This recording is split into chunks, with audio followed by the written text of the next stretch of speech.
जी, हमने last time topic शुरू किया था elastic collision in one dimension. हमने उसमें डिटेल से देखा था कि इलास्टिक कोलिजन क्या होती है और वन डायमेंशन से क्या मुराद होता है। हमने उसमें साबित किया था कि स्पीड ऑफ अप्रोच बराबर होता है स्पीड ऑफ सेपरेशन। अब चूंकि ये एक लॉन्ग क्वेश्चन है, ये कंप्लीट टॉपिक नहीं हुआ था अभी। हमने इसको हाफ पढ़ा था। हमने सिंपल ये साबित किया था कि स्पीड ऑफ अप्रोच बराबर होता है स्पीड ऑफ सेपरेशन के। फर्दर आगे भी हमने इसमें वेलोसिटीज़ मालूम करनी है, v1 प्राइम की वैल्यू मालूम करनी है और V2 प्राइम की वैल्यू मालूम करनी है, और फर्दर हमने कुछ केसेस डिस्कस करने हैं। अब इसको पढ़ने से पहले, इसको समझने से पहले, हमने जो टॉपिक स्टार्ट किया था जिसको हमने अभी कहा, जिसका नाम है elastic collision in one dimension, हम उसका ओवरव्यू ले लेते हैं। ये जो लॉन्ग क्वेश्चन है ये वेरी वेरी इंपॉर्टेंट है। तो मैं स्लाइड शेयर कर रहा हूँ, फिर हम उसको ना दोबारा से रिपीट कर लेते हैं एक दफ़ा। इससे ये होगा ना कि हमारा पिछला कंसेप्ट भी क्लियर हो जाएगा और उसके साथ साथ फर्दर हम आगे भी देख लेंगे। जी, ये हमारा टॉपिक था elastic collision in one dimension. हमने कहा था कि इलास्टिक कोलिजन से क्या मुराद होता है। इलास्टिक कोलिजन से मुराद ऐसी कोलिजन जिसमें किसी सिस्टम का ना तो मोमेंटम चेंज करे ना ही काइनेटिक एनर्जी चेंज करे, तो उस सिस्टम के दरमियान जो कोलिजन होती है उसको हम इलास्टिक कोलिजन कहते हैं। तो elastic collision in one dimension से क्या मुराद है? सिंपली हमने बात की थी, वन डायमेंशन से मुराद होता है एक सिमत। टू डायमेंशनल से क्या मुराद होता है? दो सिमतें। थ्री डायमेंशन से क्या मुराद होता है कि तीन सिमत, यानी तीन डायरेक्शन हो। तो सिंपली हम ऐसे कह सकते हैं वन डायमेंशन से मुराद एक सिमत होता है, एक डायरेक्शन होता है। तो elastic collision in one dimension से क्या मुराद होगा कि इस केस में इलास्टिक कोलिजन होती है एक डायरेक्शन में। एक्चुअली इसमें होता क्या है, इसमें एक्चुअली हमारे पास दो बॉल्स होती हैं, दो मैसेज होते हैं। एक का मैस m1 होता है, दूसरी का मैस m2 होता है। जिसका मैस m1 होता है वो बॉडी या वो बॉल मूव करती है विद वेलोसिटी v1। जिसका मैस m2 होता है वो मूव करती है विद वेलोसिटी v2। फर्दर हमने ये भी लास्ट टाइम बात की थी कि जो मैस m1 है जिसकी वेलोसिटी v1 है वो बहुत ज़्यादा होती है as compare to mess m2 की वेलोसिटी जो कि v2 होती है। सिंपली हम ऐसे कह सकते हैं कि v1 वेलोसिटी बहुत ज़्यादा होती है और v2 वेलोसिटी बहुत कम होती है। दोनों ही एक्चुअली मूव कर रही हैं। सिंपली हम ऐसे कह सकते हैं कि वो पॉजिटिव एक्स डायरेक्शन में मूव कर रही हैं। पहला मैस m1 भी पॉजिटिव एक्स डायरेक्शन में मूव कर रहा है, मैस m2 भी पॉजिटिव एक्स डायरेक्शन में मूव कर रहा है। फ़र्क क्या है? मैस m2 की स्पीड जो है वो कम है, मैस m1 की स्पीड जो है वो ज़्यादा है। तो होता क्या है, ये मैस m1 जाके टकराता है किसके साथ? मैस m2 के साथ। फिर क्या होता है? ये हमने लिखा बिफोर कोलिजन, ये मैस m1 था और इसकी वेलोसिटी v1 थी, और बिफोर कोलिजन मैस m2 था और इसकी वेलोसिटी क्या थी? v2 थी। जब कोलिजन एक्ट करती है आफ्टर कोलिजन, मैस m1 की वेलोसिटी बन जाती है v1 प्राइम। कोलिजन से पहले क्या थी? v1। कोलिजन के बाद क्या बन गई? v1 prime. और मैस m2 की वेलोसिटी कोलिजन से पहले थी v2, कोलिजन के बाद बन गई v2 प्राइम। तो हमने लिखा after collision mass m1 has the velocity of v1 prime and mass m2 has velocity of v2 prime।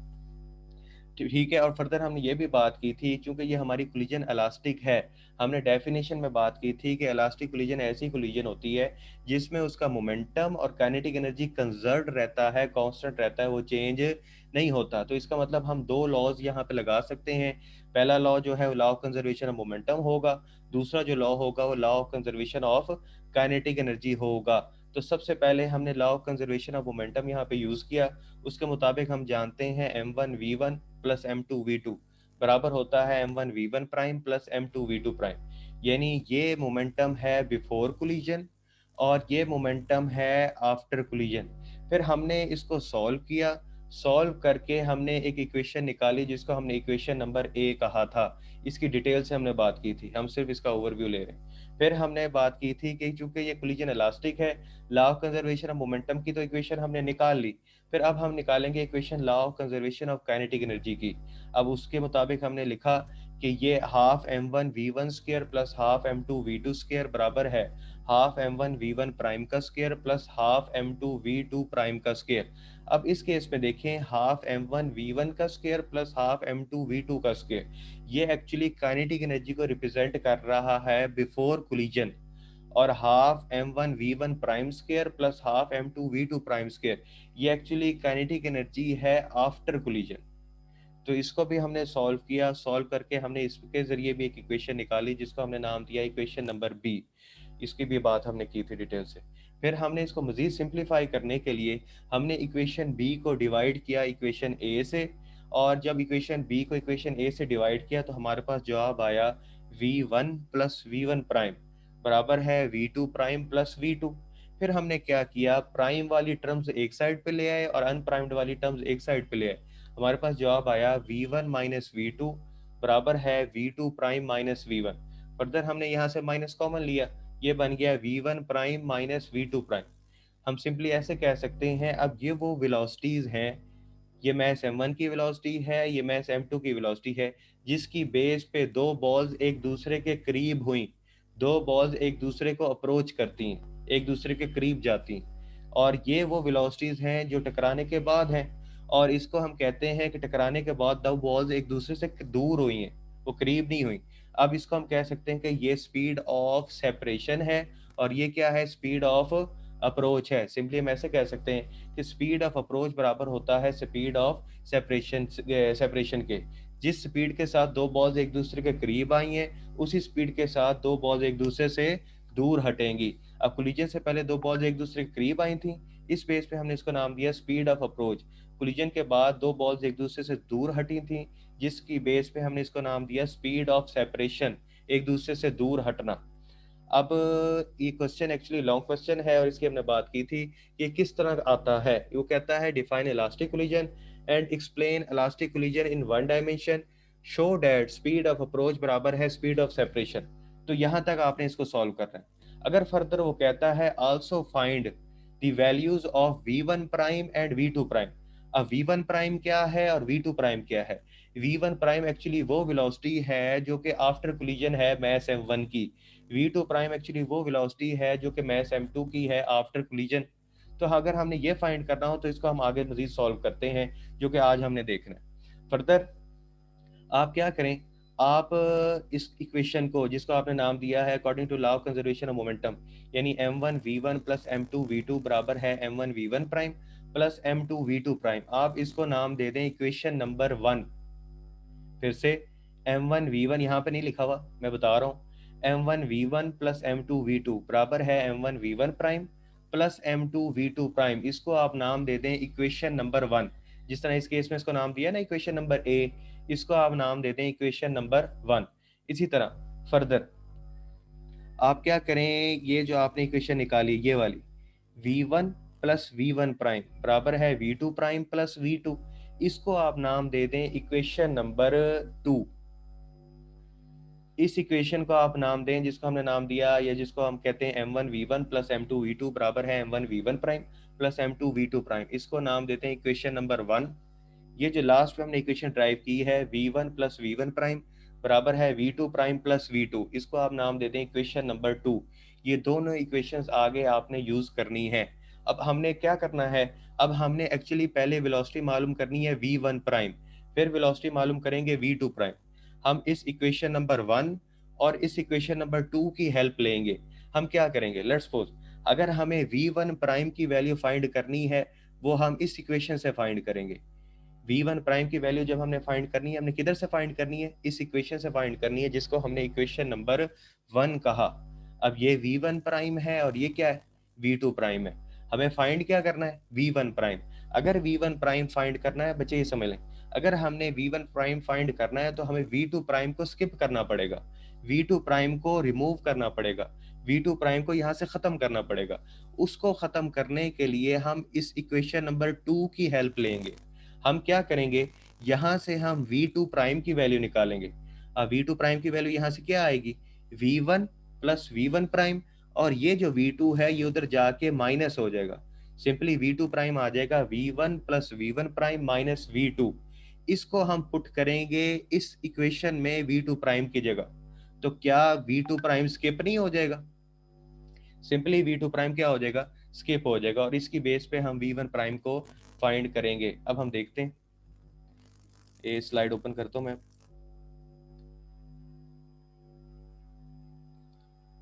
ये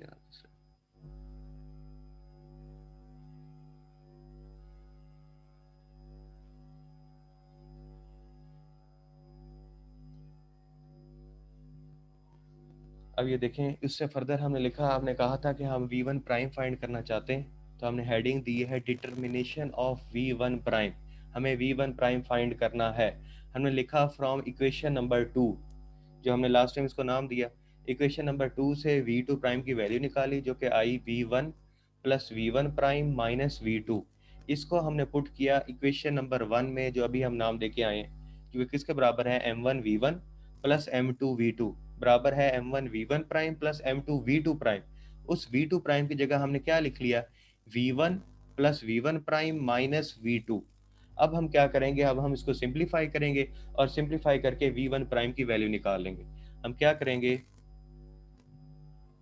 यहाँ पे हमने लिखा M1 V1 plus M2 V2, ये बराबर है M1 V1 प्राइम प्लस ये M2 इस V1 के साथ मल्टीप्लाई होगा तो प्लस M2 V1 बन गया, प्लस ये M2 जब इस V1 प्राइम के साथ मल्टीप्लाई होगा तो ये बन जाएगा M2 V1 प्राइम, और यही M2 जब इस V2 के साथ मल्टीप्लाई होगा तो ये बन जाएगा माइनस M2 V2। रिपीट कर रहा हूँ, ये M1 V1 प्राइम वैसे का वैसे आया, ये M2 इसके इन तीनों के साथ मल्टीप्लाई होगा, तो हमारे पास जवाब आया M2 V1 plus M2 V1 prime minus M2 V2। Further अब हम क्या करते हैं, प्राइम वाली टर्म्स एक साइड पे करते हैं, या सिंपली हम वेलोसिटीज को कंपेयर करते हैं। जहाँ पे वेलोसिटी V1 है, जहाँ पे वेलोसिटी V1 प्राइम है, या जहाँ पे वेलोसिटी V2 है, हम उन सबको आपस में कंबाइन कर लेते हैं। जहाँ जहाँ V1 है वो V1 वाली टर्म्स हम एक साइड पे कर लेते हैं, V2 वाली टर्म्स एक साइड पे कर लेते हैं, और प्राइम वाली टर्म एक साइड पे कर लेते हैं। अब हमें पता है कि V1 प्राइम हमें फाइंड करना है, हम उसको राइट साइड पे रहने देंगे, यानी इसको और इसको हम राइट साइड पे रहने देंगे। ये M1 V1 prime plus M2 V2 prime, बकाया सारी टर्म्स को लेफ्ट साइड पे ले जाएंगे। अब यहाँ पे देखें M1 V1 है, अब यहाँ पे देखें V1 किसके साथ आ रहा है, ये आ रहा है प्लस M2 V1, ये उधर जाके क्या बन जाएगा, माइनस M2 V1, फिर प्लस M2 V2, ये वैसे का वैसे आ गया, और यहाँ पे देखें ये था माइनस M2 V2, ये उधर जाके हो गया प्लस M2 V2। सिंपली ऐसे याद रखना है कि V1 प्राइम वाली टर्म्स को आपस में लिखना है, V2 की वैल्यू को आपस में लिखना है, और V1 की वैल्यू को आपस में लिखना है। देखें, अब यहाँ पे V1 वाली दो टर्म्स हैं, यहाँ पे V2 वाली भी दो टर्म्स हैं, और V1 प्राइम वाली भी दो टर्म्स हैं। हम इन दोनों टर्म्स को आपस में कंबाइन करते हैं। अब देखें यहाँ पे है M1 V1 minus M2 V1, यहाँ से V1 कॉमन लेंगे तो ये बन जाएगा M1 माइनस M2, अब ब्रैकेट में क्या आ जाएगा, V1 प्लस ये M2 V2 है और ये भी M2 V2 है, ये बन जाएगा 2 M2 V2 is equal to, ये आ जाएगा, अब इसमें से V1 प्राइम कॉमन आएगा तो ये बन जाएगा M1 plus M2 into V1 prime. हमें ये V1 प्राइम फाइंड करना था, हम इसको राइट साइड पे लेफ्ट साइड पे लिखते हैं। V1 प्राइम बराबर आ जाएगा M1 minus M2 into V1, ये वाला जो टर्म थी M1 प्लस M2, ये नीचे जाके क्या हो जाएगा, डिवाइड हो जाएगा, plus 2M2 V2 over M1 plus M2, ये हमारे पास जवाब आ गया, जो कि किसका है, V1 प्राइम का है, जो कि बराबर है M1 minus M2 into V1 over M1 plus M2 plus 2M2 V2 over M1 plus M2। इसको हमने नाम दिया इक्वेशन नंबर C। ये इक्वेशन आपको वैसे याद भी रखनी है, क्योंकि इसको आपने यूज करना है न्यूमेरिकल्स में। सिंपली अब हम मालूम करते हैं velocity V2 prime. V2 prime find करने के लिए हम क्या करते हैं, हम इक्वेशन नंबर 2 की ही हेल्प लेते हैं। जिस तरह लास्ट केस में हमें V1 प्राइम फाइंड करना था, तो हमने इक्वेशन नंबर A में से V2 प्राइम को स्किप किया। अब हमने क्या फाइंड करना है, V2 प्राइम फाइंड करना है। तो V2 प्राइम फाइंड किया है या करना है, तो हम इक्वेशन नंबर 1 में से हम किसको स्किप करेंगे, V1 प्राइम को स्किप करेंगे। तो हम इक्वेशन 2 की मदद से V1 प्राइम की वैल्यू मालूम करते हैं, जो कि बराबर है V2 prime plus V2 minus V1। इसको हम पुट करते हैं इक्वेशन नंबर 1 में, जो कि law of conservation of momentum की इक्वेशन थी, वो बराबर है M1 V1 plus M2 V2 is equal to M1 V1 prime था, यहाँ पे V1 प्राइम की वैल्यू हमने फाइंड की हुई है, उसकी वैल्यू पुट की V2 prime plus V2 minus V1 plus M2 V2 prime. Further हम इसको सॉल्व करते हैं, M1 V1 plus M2 V2 वैसे का वैसे लिख दिया। इस M1 को हम इन तीनों के साथ मल्टीप्लाई करते हैं, तो M1 V2 prime plus M1 V2 minus M1 V1 plus M2 V2 prime. Further उसी तरह हम V1 V2 और V1 प्राइम की वैल्यूज को आपस में कंबाइन करेंगे, या यहाँ पे हमारे पास वेलोसिटी है, एक V1 है, दूसरी V2 है, और तीसरी जो है V2 प्राइम। अब वी टू प्राइम फाइंड करना था। अब ये भी वी टू प्राइम वाली टर्म है m one v two prime, ये भी वी टू प्राइम वाली टर्म है plus m two v two prime. हमने इनको राइट साइड पे रहने दिया। यहाँ पे लेफ्ट साइड पे आप देखें एम वन वी वन है, ये minus m one v one है, ये उधर जाके क्या हो जाएगा plus m one v one. ये एम टू वी टू है, ये plus m one v two है, ये उधर जाके हो जाएगा minus m one v two. तो आप क्या करेंगे, ये m one v one plus m one v one बराबर हो गया two m one v one, और इसमें से हमने वी टू कॉमन लिया, ये बन गया m two minus m one is equal to, इधर से वी टू प्राइम कॉमन आया, ये बन गया m one plus m two. तो वी टू प्राइम बराबर आ गया m two minus m one into v two over m one plus m two plus two m one v one over m one plus m two. इसको हमने नाम दिया equation number D. Further अब हमने v1 prime की value भी find कर ली है, v2 प्राइम की वैल्यू भी फाइंड कर ली। जैसा लास्ट टाइम हमने कहा कि वो सवाल किसी डिफरेंट तरीके से पूछता है, वो पूछ लेता है कि define elastic collision, show that speed of approach is equal to speed of separation and also find the values of v1 prime and v2 prime. अगर यहाँ तक होगा तो यहाँ तक आपने इसको सॉल्व करना है। फर्दर वो केसेस कैसे पूछता है, वो कहता है also discuss any two cases, या आल्सो डिस्कस ऐसा केस डिस्कस कर लें, also discuss such case in which both masses are equal, या in which both masses are different, या in which small mass collides with the heavy mass, या in which heavy mass collides with the small mass। ये different तरीके से वो सवाल पूछ सकता है। पहला केस हम डिस्कस करते हैं। अब पहला केस क्या है, बोथ मैसेज आर इक्वल। अगर हमारे पास ऐसा केस हो कि जो दो बॉल्स आपस में टकरा रही हैं, उन दोनों के मैसेज आपस में क्या हो, इक्वल हो। अब जैसे हमने लास्ट टाइम हमने एक केस कंसीडर किया था कि ये एक मैस m1 है, ये मैस m2 है, इसकी वेलोसिटी v1 है, इसकी वेलोसिटी क्या है v2 है, इसको हमने नाम दिया बिफोर कोलिजन। अब इस केस में उसने कहा है कि ये दो बॉल्स टकराती हैं, इन दोनों के मैसेज आपस में इक्वल हैं, यानी ये इसकी कंडीशन है कि m1 बराबर हो किसके, m2 के। अगर m1 m2 के बराबर है तो हम इन दोनों को एक और मैस के बराबर पुट कर लेते हैं जो कि m है, क्योंकि हम जानते हैं m1 भी m के बराबर है, m2 भी m के बराबर है, हम मान लेते हैं क्योंकि दोनों मैसेज आपस में बराबर है। फिर अब जैसे ही दो बॉल्स आपस में टकराती हैं, टकराने के बाद मैस m1 की वेलोसिटी बन जाती है v1 प्राइम, मैस m2 की वेलोसिटी बन जाती है v2 प्राइम। इस v1 प्राइम की वैल्यू क्या होगी, v2 प्राइम की वैल्यू क्या होगी, हमें ये फाइंड करनी है। इसमें फिर से कोलिजन से पहले मैस m1 की वेलोसिटी v1 थी, कोलिजन से पहले मैस m2 की वेलोसिटी थी v2, कोलिजन के बाद मैस m1 की वेलोसिटी बन गई v1 प्राइम, कोलिजन के बाद मैस m2 की वेलोसिटी बन गई v2 प्राइम। v1 प्राइम की वैल्यू क्या होगी, v2 प्राइम की वैल्यू क्या होगी, ये हमें फाइंड करनी। कंडीशन क्या है कि मैस m1 m2 आपस में बराबर हैं। अगर ये दोनों बराबर हैं तो इसको मैंने एक और मैस के बराबर पुट कर लिया जो कि m है। अब इक्वेशन नंबर सी भी हमने निकाली हुई है, इक्वेशन नंबर डी भी हमने निकाली हुई है। इक्वेशन सी के जरिए हमें v1 प्राइम की वैल्यू का पता लगेगा, इक्वेशन डी के जरिए हमें v2 प्राइम की वैल्यू का पता लगेगा। अब हम इक्वेशन सी की हेल्प लेते हैं, ये बन गया v1 प्राइम। अब हम जानते हैं यहाँ पे देखिए m1 लिखा हुआ है, यहाँ पे लिखा हुआ है m2। इस m1 की जगह भी हम m लिख सकते हैं, इस m2 की जगह भी हम m लिख सकते हैं। साथ v1 वैसे का वैसे लिखेंगे, इस m1 की जगह भी m लिख सकते हैं, इस m2 की जगह भी हम m लिख सकते हैं, प्लस 2m2v2, इस m2 की जगह हम m लिख सकते हैं, साथ v2 आ जाएगा। इस m1 और m2 की जगह हम m और m लिख सकते हैं। तो हमने लिखा v1 प्राइम बराबर है m minus m into v1 over m plus m plus 2m into v2 over m plus m।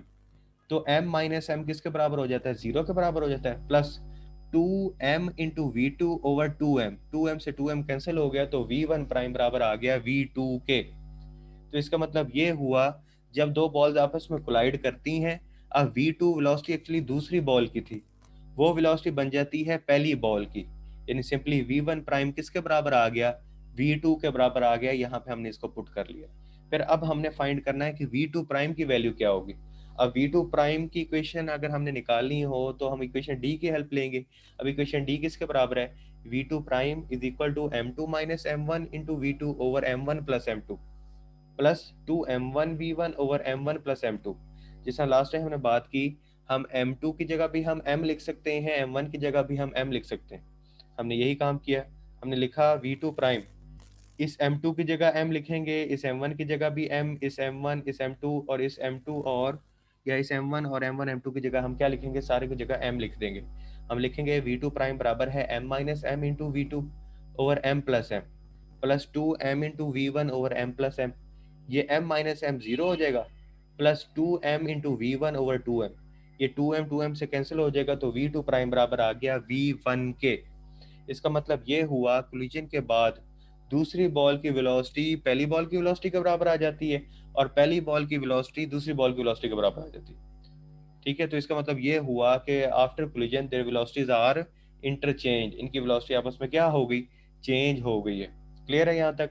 अब ये एमसीक्यूज में पूछ लेता है कि जब दो मैसेज आपस में इक्वल हों तो v1 प्राइम की वैल्यू क्या होगी, v2 प्राइम की वैल्यू क्या होगी, ये डायरेक्टली पूछ सकता है।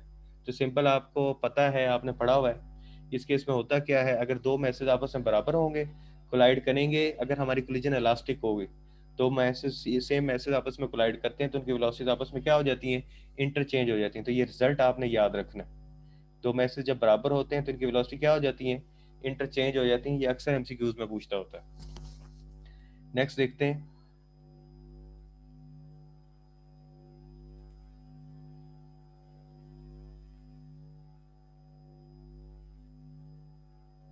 नेक्स्ट स्लाइड शेयर करते हैं हम।